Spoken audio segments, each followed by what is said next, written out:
Hey guys, a bit of a serious vlog today. This isn't a usual video. I'm trying to not have as many jokes in as possible, but I'll see if I can do something. Jokes?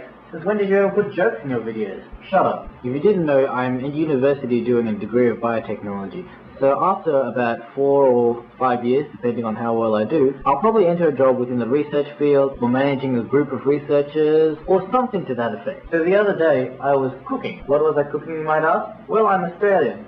So that probably means that I was cooking up a barbecue. And if you thought that, you'd be correct. So, cooking a barbecue, being the solitary and thought-provoking hobby that it is, I got to thinking, if I hadn't taken the path that I'm doing right now, or if I happened to change midway, what other professions are out there available for me, and would I enjoy them? Here's a list of my 5 dream jobs that I would like to attempt for a certain period of time before I settle down into retirement and crippledness.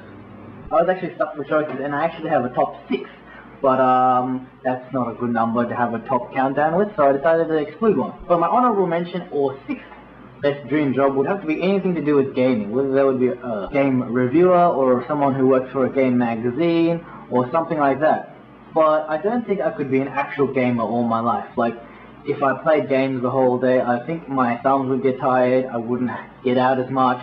So maybe not a gamer, but definitely something to do with games and game culture. That would be pretty awesome. But it isn't so awesome that it made it into my top 5, but food for thought. So the first entry into my top 5, and not being anything to do with games, is to become one of those people that when you go to the airport, they sit down on the desk and they scan your stuff through. What I'm hoping for is a simple job, because whenever I go to the airport, all it seems that they do is just sit down on a computer, type some stuff, and then lift up your bags, or if they're really lazy, they get you to lift your bags up for them, and then they just send it through on the conveyor belt. So in terms of effort, this job seems pretty minimal. I mean, if anyone has done this job before, please give us a hoy, leave a comment, and tell me if I'm correct in assuming that you guys don't do anything at all except scan crap.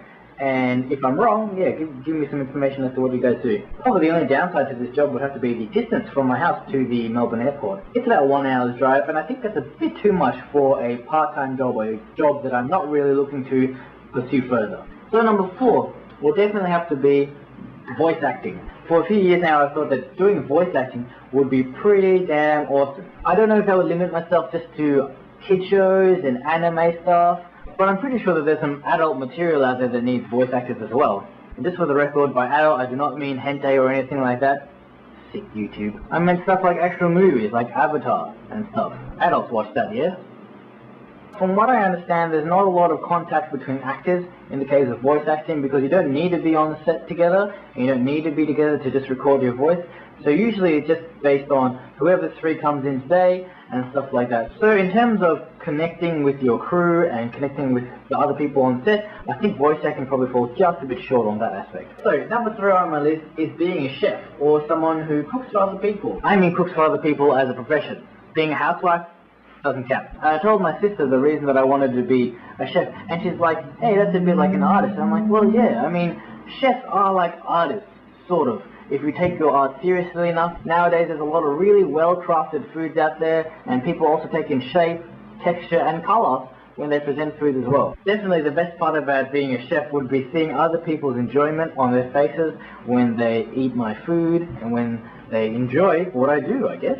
Some of the downsides to that would be seeing people's faces when they don't enjoy what I do. And I'm pretty sure that there's a lot of hard work, training and ladder climbing until you get to a professional level. But hey, if I really wanted to pursue that, I'm sure I could handle that as well. So, my second dream career, professional YouTuber. Definitely. You guys must have seen that coming. It's not that I make videos with the intention of having a lot of people view them and getting paid for it eventually and becoming a YouTube partner. It's just that all that really helps push you along sometimes.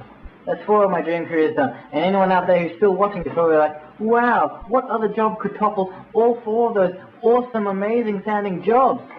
They actually sound pretty boring and dull, like the rest of your life. Oh, anyway, so my number 1 dream job is going to have to be snowboard instructor.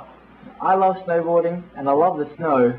I don't like kids that much, but it's cool. You can also teach adults and stuff like that. I went to the snow for a few days and it was really nice, and I took some snowboarding lessons, and I was looking at the teachers, and if I was one of them, I would be so content. I get to live there.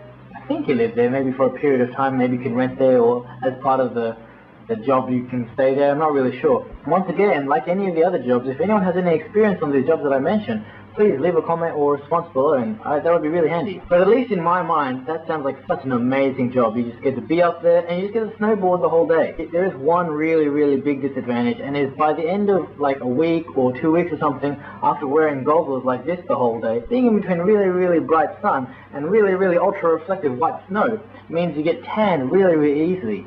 So you end up with a snow goggle tan on your face. So guys, don't forget to leave a comment or video response on any of my choices of dream job, and please share with me your top 5 or something like that as well.